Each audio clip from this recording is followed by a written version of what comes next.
Hi guys. Um, hello.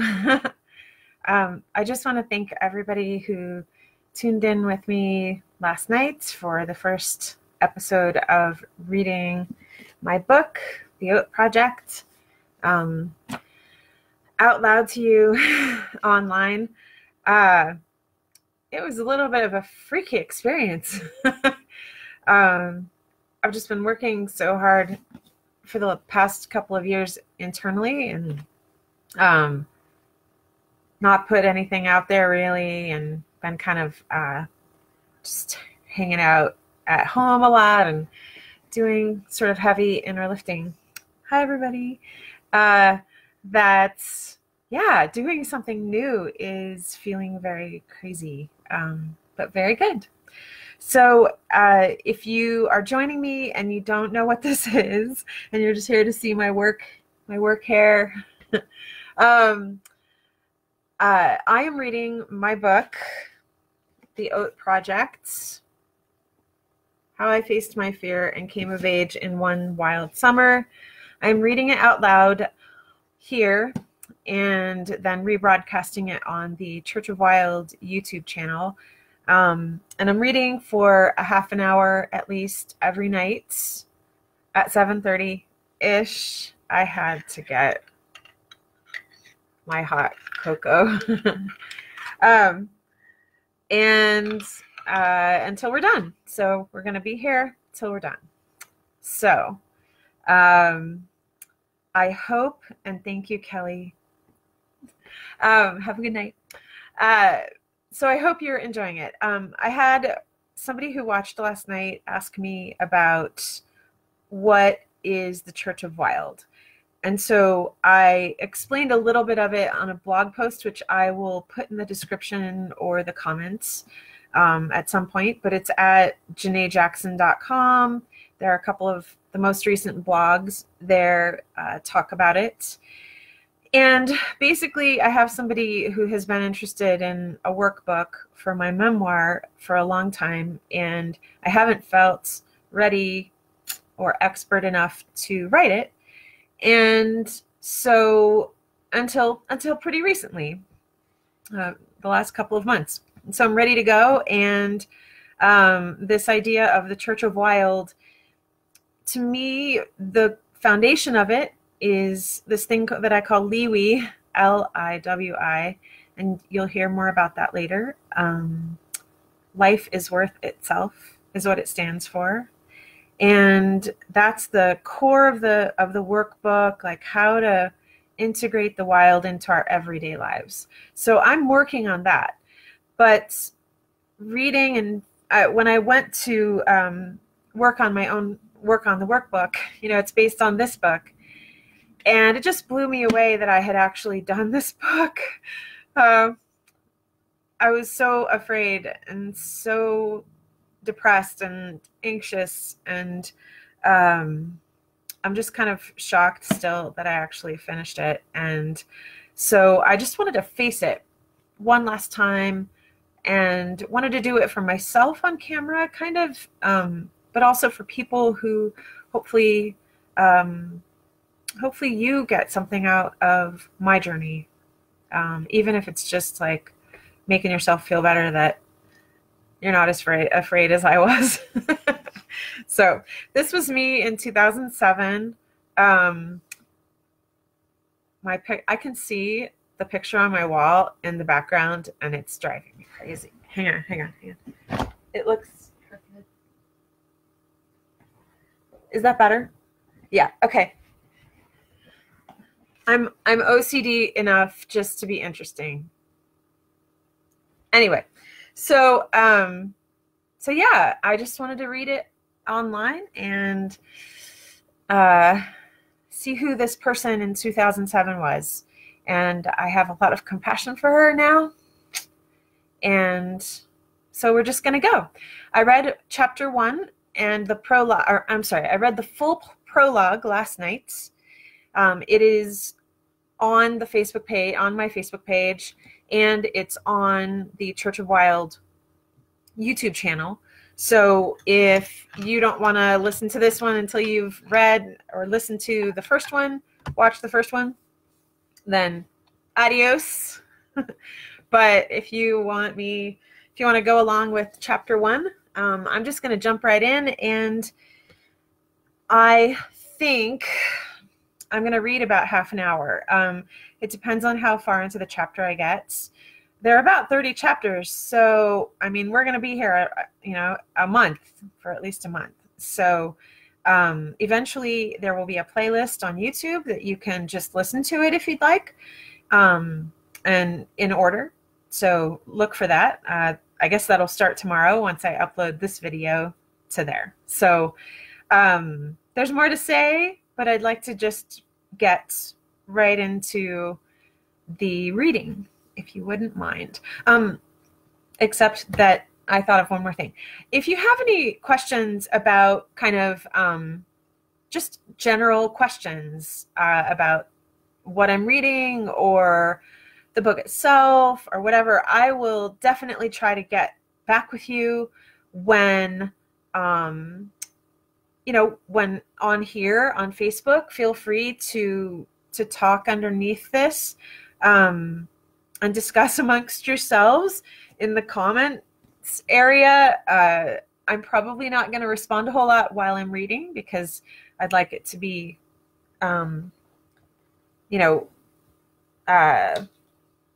congruent. I just realized that I have drunk coffee today. What is that? Hey, Cash. I didn't plug in my little mic thing. Can you guys still hear me?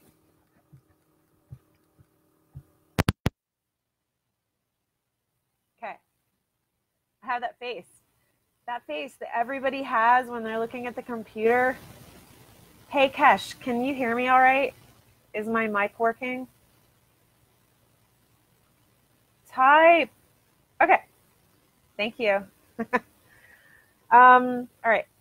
I'm drinking hot cocoa, and if you want to know how I make it, just ask. I'll answer later. So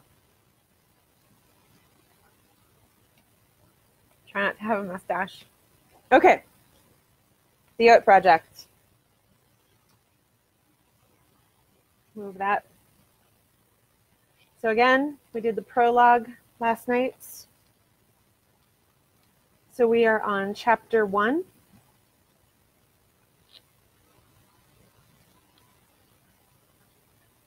If I can find it. Okay. Here we go. The college students, Mary Jane, and me. Not a snitch. I had seen marijuana once. On a hot West Texas day, I rode home from high school with the son of one of our church's leaders. He looked like a blonde Rick Springfield. It was the 80s. And drove a Jeep Wrangler. Way too cool for preacher's daughter me. Wind whipped my hair as I feared falling out. He stopped on the side of the road just past school grounds. A boy stepped from the curb and handed him a small packet. He handed some cash to the boy, who walked away, long hair flipping in the breeze. Before we drove on, he opened the bundle on his lap, and I saw 1 or 2 joints. They looked like they did in the movies. Later, I wondered why he didn't ask me if I wanted to try it. Did he know I would have said no? I need to pause for just a second. I want to show you something about the book. I often, throughout the book, inner thoughts are in italics. So when you hear me change tenses to just to me, that's, I'm reading those, that's inner thought. So just FYI, okay? Later, I wondered why he didn't ask me if I wanted to try it. Did he know I would have said no? Would I have said no? I never told anyone about it. I was clueless and naive, but I knew not to be a snitch. That was high school. I never saw my friends light up in college and wasn't aware of anyone who did. I didn't even know enough about non-Christian colleges to think mine would be purer. And it wasn't. I asked my brother about it. He rolled his eyes and said, "Of course." "What?" I asked. "What?" "Oh, yeah," he said. "Weed was there." "What do you mean?" I said. "It's a Christian college." "That doesn't matter, Janae," he said, laughing. It was so odd. He had been an athlete, but still. When I attended, expectations of athletes were more lax because they were recruited for skill. Public relations teams of cool singing students traveled to churches, camps, and youth events, befriending teens and expounding the wonders of the college. Some church students were wildish too, but in general, the athlete groups partied harder. Some even drank. If they were Christians, great, but it wasn't required. "I mean," he said, "the dealer at school was from a prominent church family," naming them. My jaw dropped. "What?" "They had been in national leadership." "Yeah," he said, laughing. "You're kidding me." I said, "Seriously?" "Nope, ask anyone." My mouth remained open. Why didn't anyone tell me? Janae, you were in a bubble, clueless, and everyone liked you that way. What else did I miss in college? Research. I didn't plan on smoking marijuana for the very first task. Heaven forbid. I'm just going to leave it. This light keeps going off. Oh well, okay. I didn't plan on smoking marijuana for the very first task. Heaven forbid, but it was pushed up to May because Stella had graduated from college and was leaving town. I was absolutely freaking out, questioning the whole project, but I did look forward to the movie version of being high, to losing my edge of fear, to giggles and silliness. I wanted to be less aware of my body's frailty, to have life and panic dulled with joy. Stella knew about marijuana because she smoked her first joint at age 16. When she told me, I thought of my daughter, halfway there at 8 years old, and my mind juddered to a stop. Most of my friends agreed with Stella that 16 was not early. What would I be teaching my daughter by doing all of this? Would she test limits too early? Would it be the beginning of the end for her? Were doubting friends right that I was risking more than my pride or self-concept?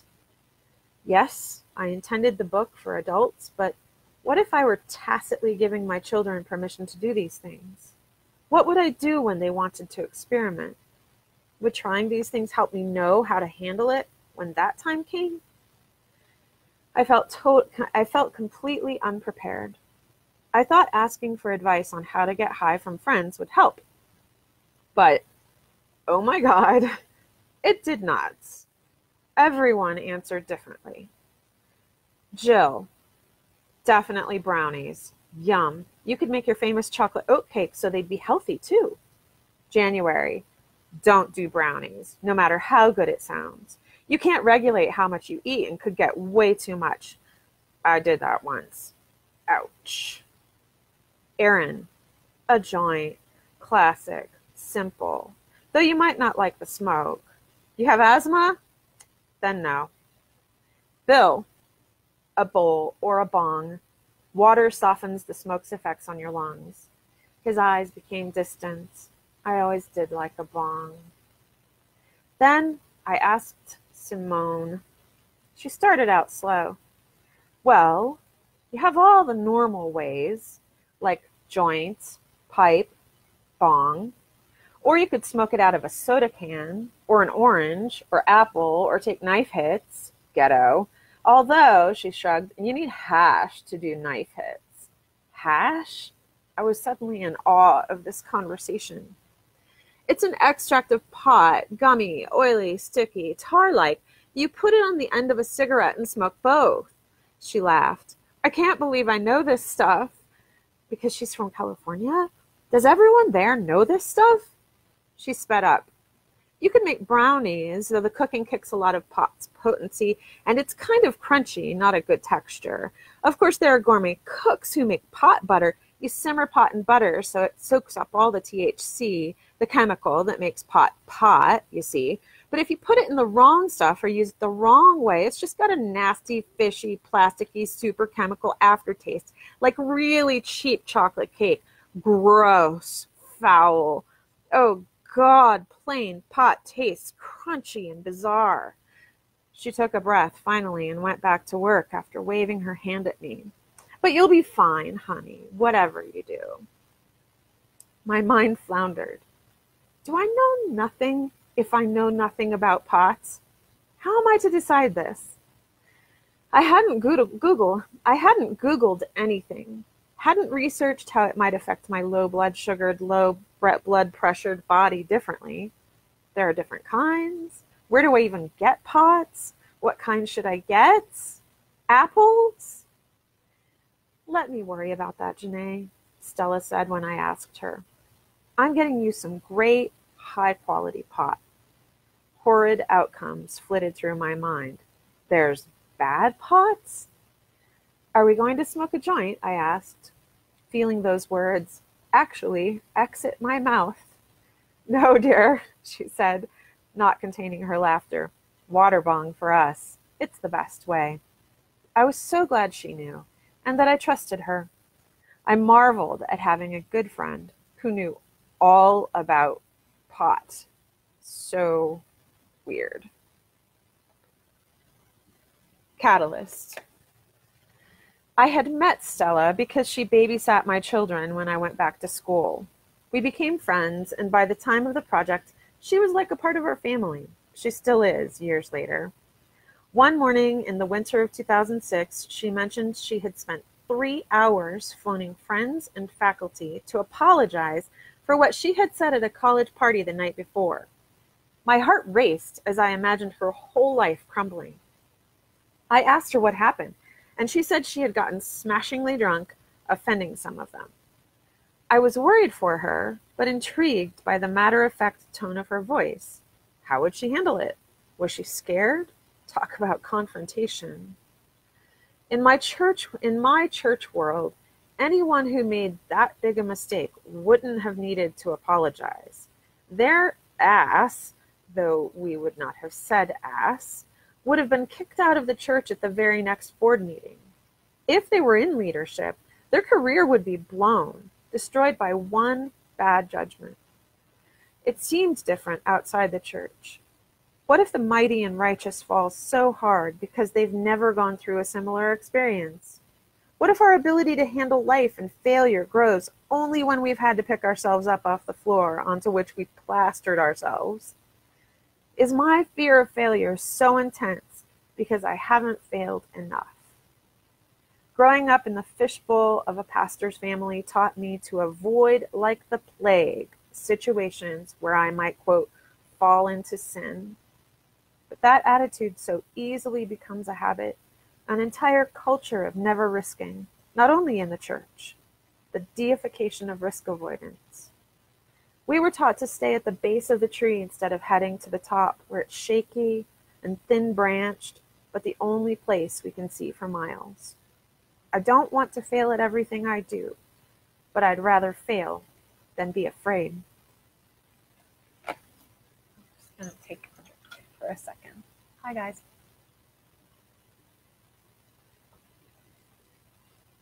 Thank you. Monday, the day before. I'm going to smoke pot tomorrow. Ran through my day like a jackrabbit as my upbringing raised its hackles. Remember getting onto a roller coaster for the first time?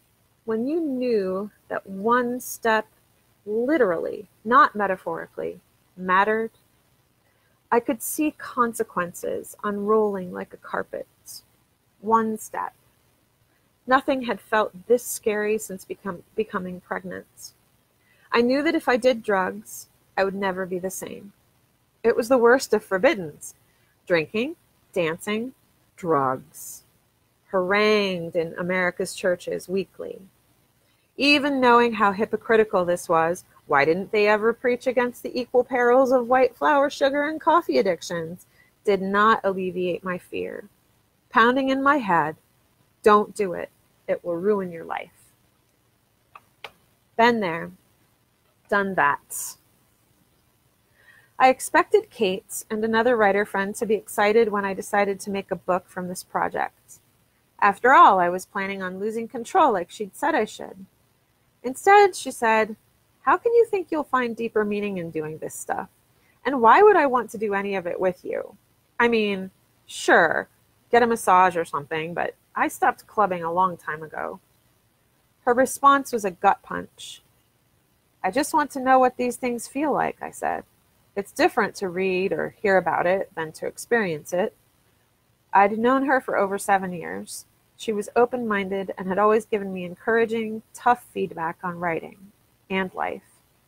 Our talk at least once a week friendship became strained. The other friend's response was as vehement. A mother to boys, she wasn't conservative or even Christian, and so I was shocked to hear her say, "What are you saying to your kids? That they should do all of these things? That they're good to do or necessary in order to experience life?" What? How can she know me and think that? "No, it's my journey, and this is not a how-to book for anyone, especially children," I said, but she never seemed to hear me. Every time I brought it up, she said something like, "I can't do the clubbing or drinking or weed because I'm a mother."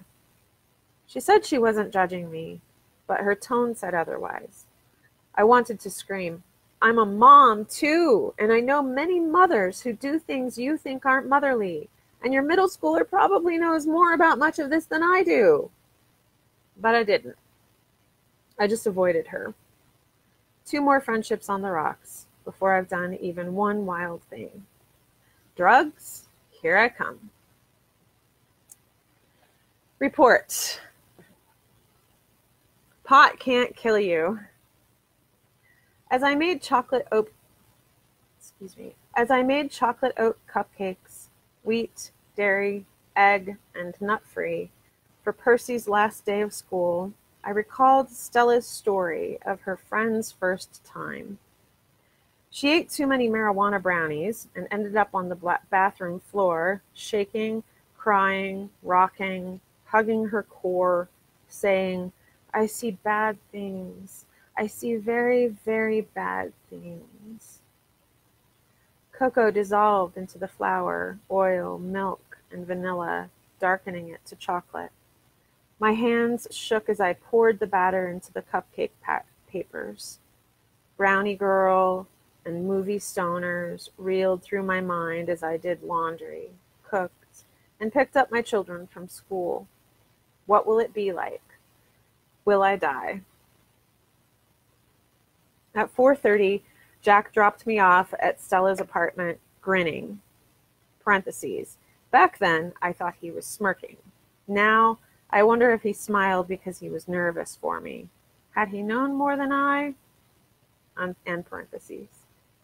My 3 children sat in the back seats, and I kissed them goodbye. Take a good look at them, Janae. Maybe the last time. It really did feel like that. I had no idea what to expect.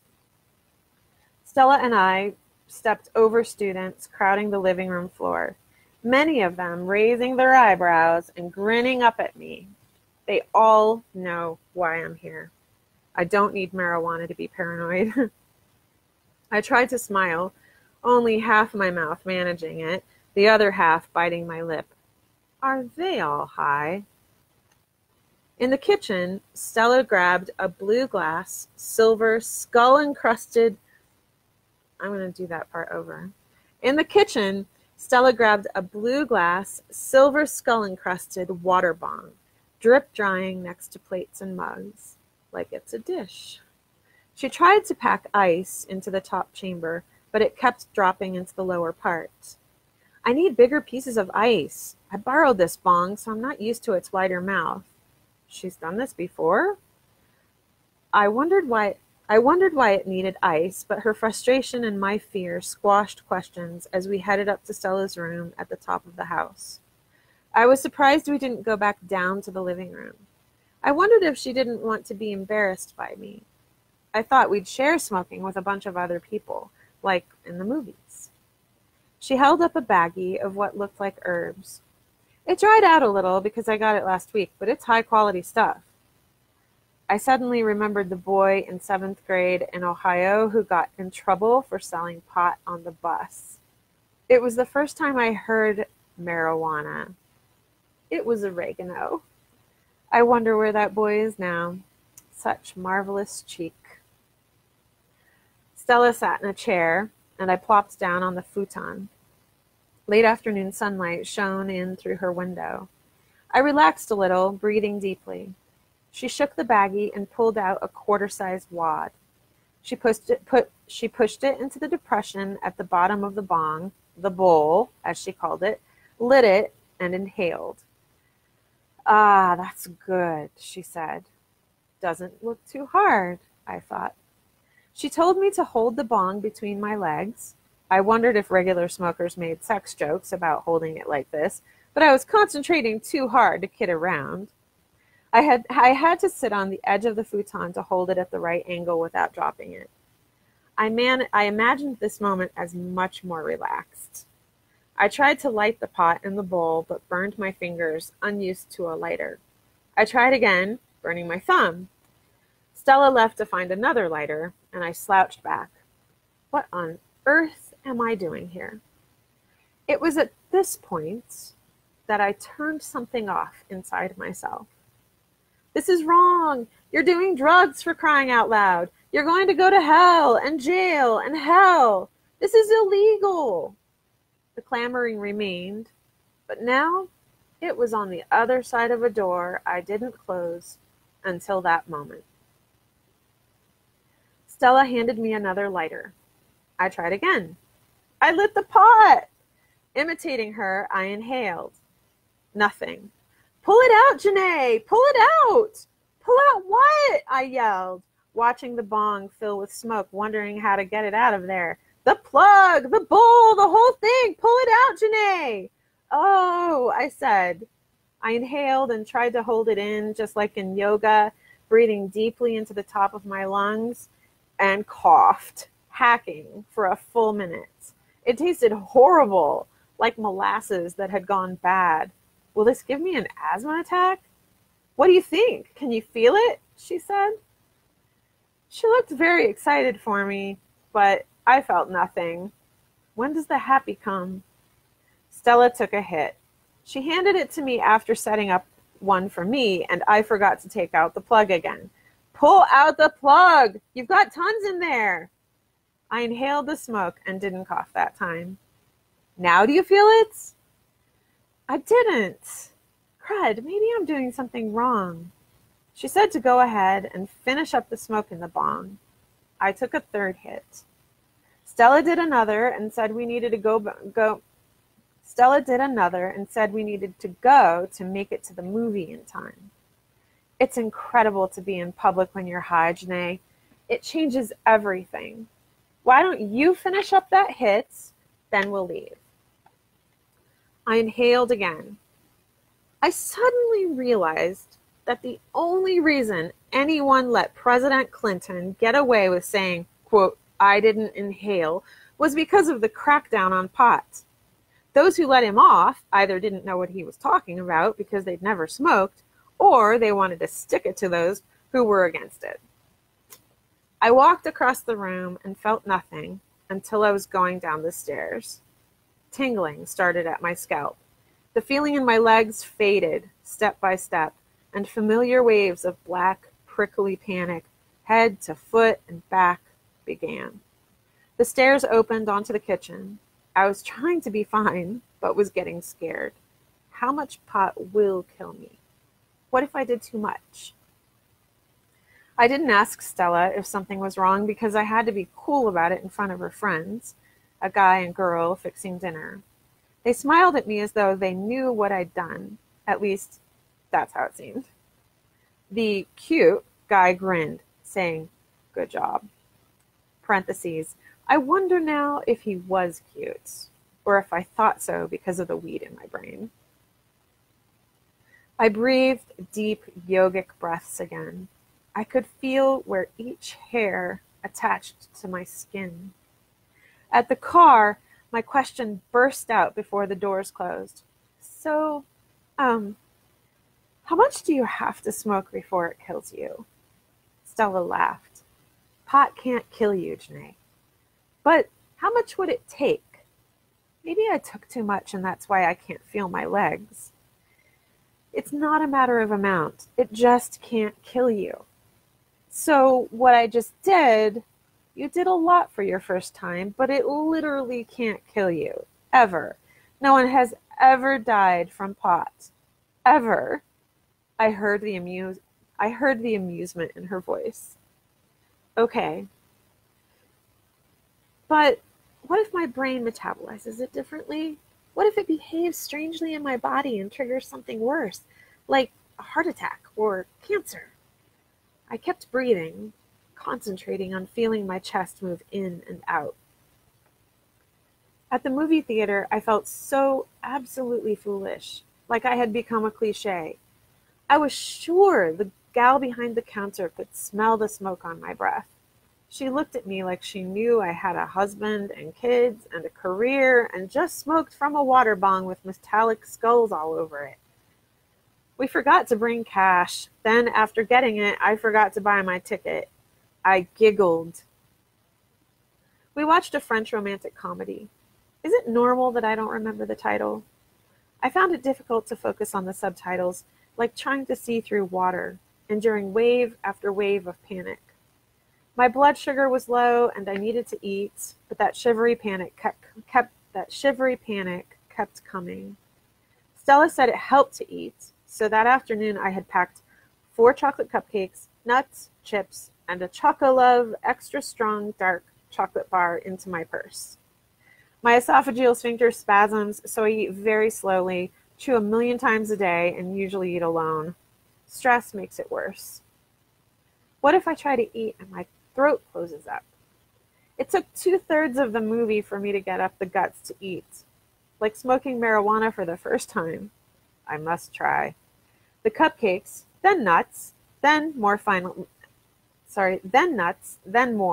went down, helping to metabolize the pot, thus intensifying the panic. I worried that I was paralyzed because I couldn't feel my feet, and a deep bruise in my thigh started throbbing. Maybe it isn't a bruise, but a clot in my artery and will burst and kill me instantly. My friend did have deep vein thrombosis, so I knew it was no old wives' tale. Never mind that it's rare and he's still alive. Maybe the pot has affected the viscosity of my blood, and this clot that's been there for who knows how long finally cut itself loose while I'm sitting here tingling to death. Then I thought that maybe pot relaxes smooth muscles enough that my already low blood pressure was plummeting so far my heart would stop pumping right there while watching a French movie eating contraband cupcakes.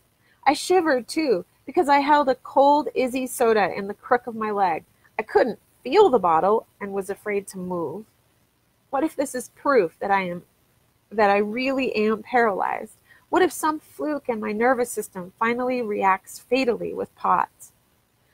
I knew my body could still feel because I was cold, and I knew I retained muscle control because the bottle didn't drop to the floor.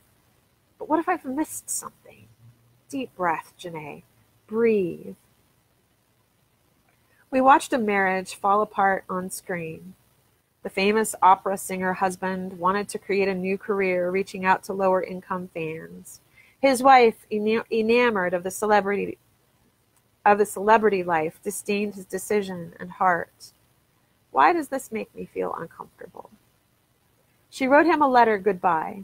He stood at the railing of a bridge. I wondered if he was going to jump. Bridge scenes in American movies always seem to threaten that. And then he drew the letter out of his pocket. He held it over the water, turning it over. Just as he began to open it, his wife came, grabbed it, and tossed it into the water. In that moment, I realized the other response I could have had to my Christian friend's letter. If I had been a bigger person, I could have let it go the moment I read it. I could have thought better of her, that she wouldn't disdain me like she had. I could have given us a chance in person to reconstruct the friendship. But because she punched tender spots of my psyche, I let all guns fly in that 8-page letter. I could have done better. Deep regret and self-disdain sank into my marijuana-soaked brain. Crud. By the end of the movie, walking was possible, though my head felt several miles from my feet. We ended up at a restaurant to eat soup. Does the lady behind the counter seem spectacularly weird because I'm high? She looked like Sherry O'Terry's mother, spoke like her too, intoning her sales script like a priest pronouncing penance upon a sinner. I could almost see cheerfully floating in the air above her words.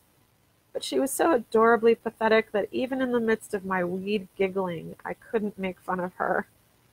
We ate soup, and I told Stella of my epiphany about the letter and friendship, and with the last bite, I suddenly craved ice cream. Josh and John's ice cream is local and pure Colorado Springs, anchoring downtown next to our Seoul Independent Theater.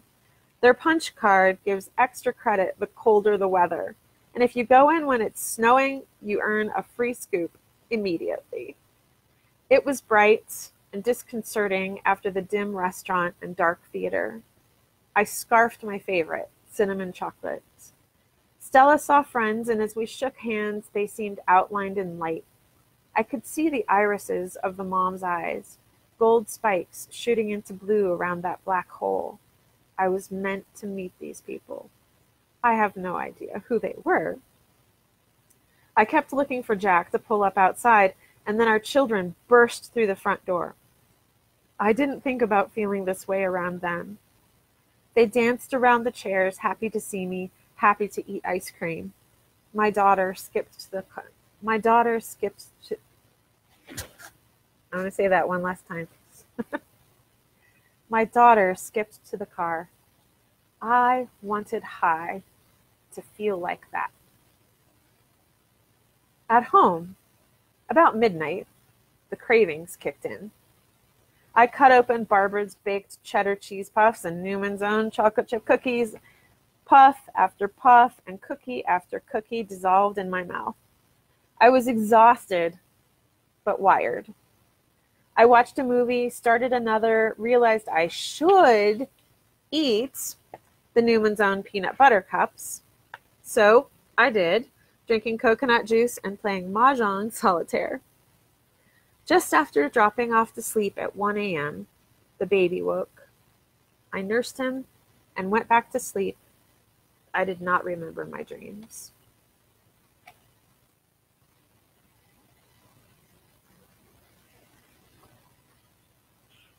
Okay, so usually it'll be about half an hour, but I'm just a little bit until the end of the chapter, so I'm going to go ahead and finish this up, okay?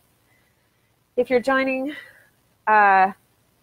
late, this is the chapter on smoking marijuana, and I just did. The day after. I had trouble waking up, though it was the last day of school and the last mom's coffee group. Talking and laughing with my friends, I once more succumbed to cravings. Roasted red pepper wrapped feta, Kalamata olives, and fresh mozzarella. If I get cheese cravings every time I smoke pot, I'll get fat. But am I considering smoking marijuana again? My affection for my friends amplified and sparkled. This is how I was supposed to feel when I was high. Am I still high? We shared food, and I told them about the night before. Leo walked around hugging everyone and grinning. He was always sweet and cute, but then it hit me. Does THC infuse breast milk? Did I make my baby boy high? I asked them about breastfeeding and marijuana. I'm pretty sure it gets into breast milk, yeah, said one. My stomach dropped and heart raced. What if I made Leo into an addict? Did I make him more susceptible to hard drugs? They must have seen my panic because they reassured me it was temporary and not bad for him. I wondered how they knew and what happened with mothers who toked all the time. That morning was fun, but I felt muzzy for a week. Later that day, I told Jack about it. I realized now what my body was doing. He seemed interested, but nervous. "Oh yeah? What?" he asked. "Well, I think maybe the fear of losing control of my body, the fear of dying, really, is so embedded that it exacerbated my panic attacks." His frown deepened, so I reassured him. It wasn't paranoia. It was my everyday panic, times 10. I must have gone through 200 panic attacks in 3 hours. I didn't notice his face when I continued, caught up in analyzing the experience. So one way of looking at it is that since I normally have a panic attack at least once a week, now I'm 4 years ahead. Sweet. "You don't want to do this again, do you?" he asked. No, of course not," I said. "I hated it." Good. Stella's perspective. Thursday nights, Stella babysat for the last time before moving. As I took her home, she said, "I've been thinking about how bad weed was for you." "What do you mean?" "The panic," she said. "I think your experience of these things is vastly different from mine when I was younger. We were all in it together. No parents, no adults, no disapproval from anyone, let alone each other. When we smoked pot, it was comfortable and fun. No stress at all." "Sounds great. Not like last night," I said. "Did my childhood friends smoke pot without me?" "It's different for you because you have friends and family involved who don't agree with what you're doing. You've gotten a lot of grief about it and you're doing it anyway. It's a hard thing you're doing." Her compassion comforted, but also heightened my disorientation. I had not taken on the project to do something difficult, but to have fun.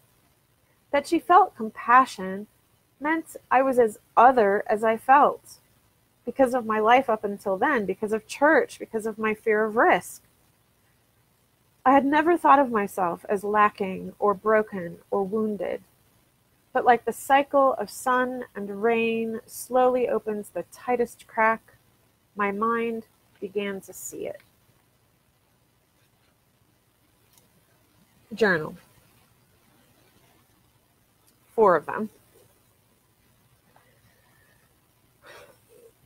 Since Tuesday, I've been off. Focusing is difficult. Moods heightened. I woke early to nurse Leo, went back to sleep until 9 while Jack watched the kids. I was up for 2 hours until my personality, the decent one, started slipping away. Instead of writing, I collapsed into bed until 5.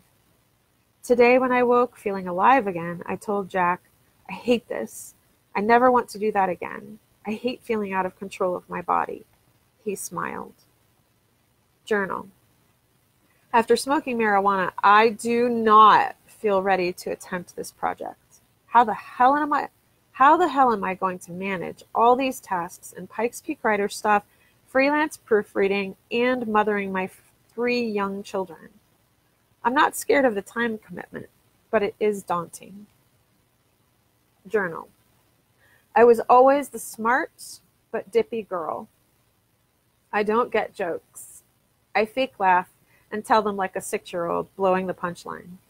I notice infinite details about everyday life others miss and thus seem absent-minded. But when pot took away the edge I thought came from fear and panic, I missed my sharp mind. Anxious isn't the same as dippy. For a week after smoking, I could barely string 3 thoughts together. I like my fear-haunted, never-resting mind, and will probably never do pot again. My edge brings my sparkle.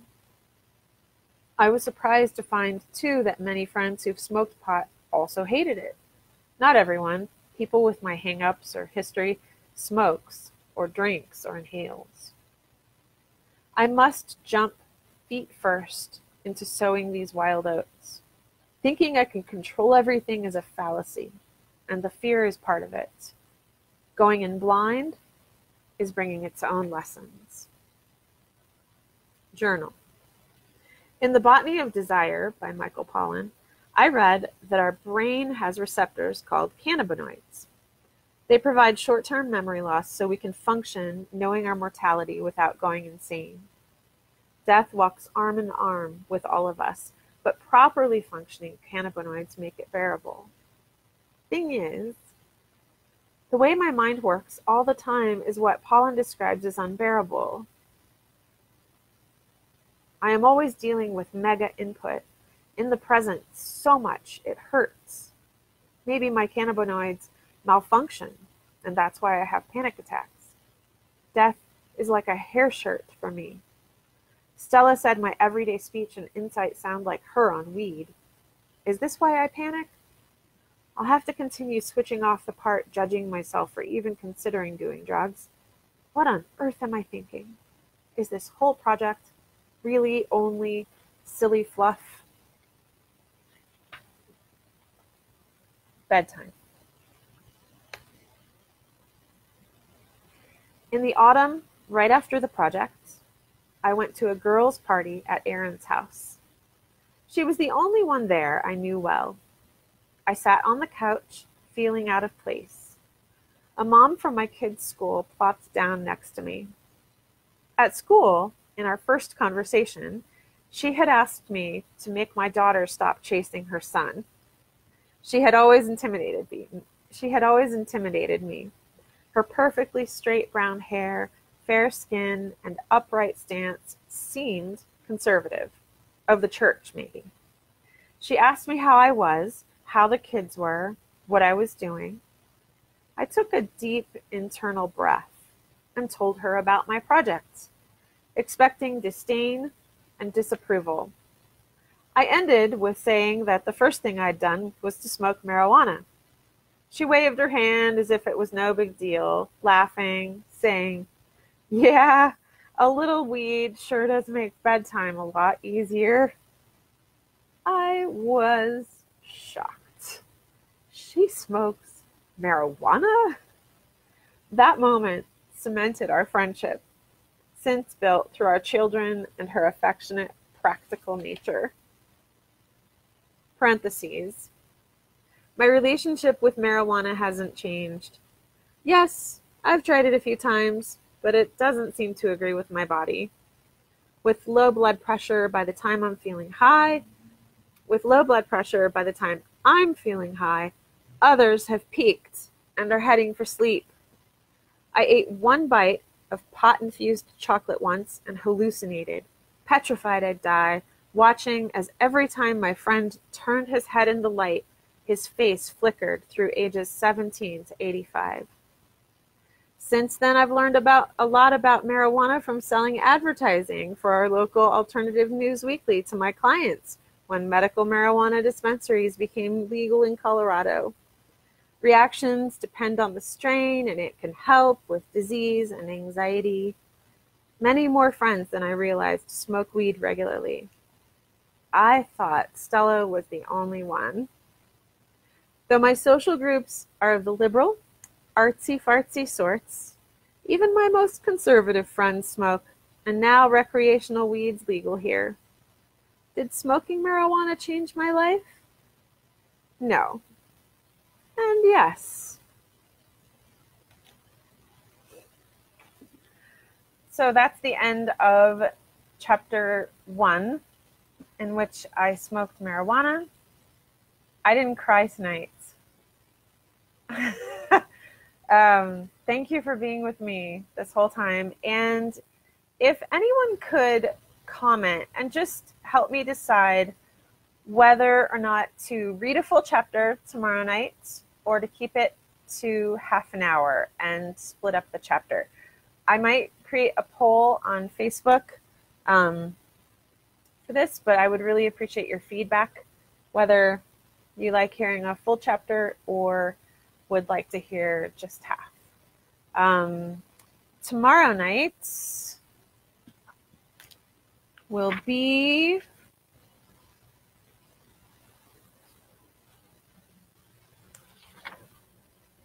excuse me. Chapter 2 is Sucking the Stick of Death, in which I smoke a cigarette for the first time. So, yeah, if you could just let me know what you think about how long I should go. It feels weird not to end the chapter, but I also know it's like kind of long. So, up to you. And I look forward to seeing you here tomorrow night at 7:30. And again, if you have any questions, feel free to ask, and I will do my best. And if I'm missing something, let me know. This is a new thing. And I hope you're doing well. Cheers. I'm going to drink my hot cocoa, and that's all. Oh, check out the, if you'd like to subscribe to the YouTube channel, if you like can't be here for the live thing, that link is on my page. It's called the Church of Wild, and that's going to be kind of the theme and overarching thing that I'm doing with this. This is the beginning. And my website at janaejackson.com also has a bunch of stuff. I just finished that if you didn't see it.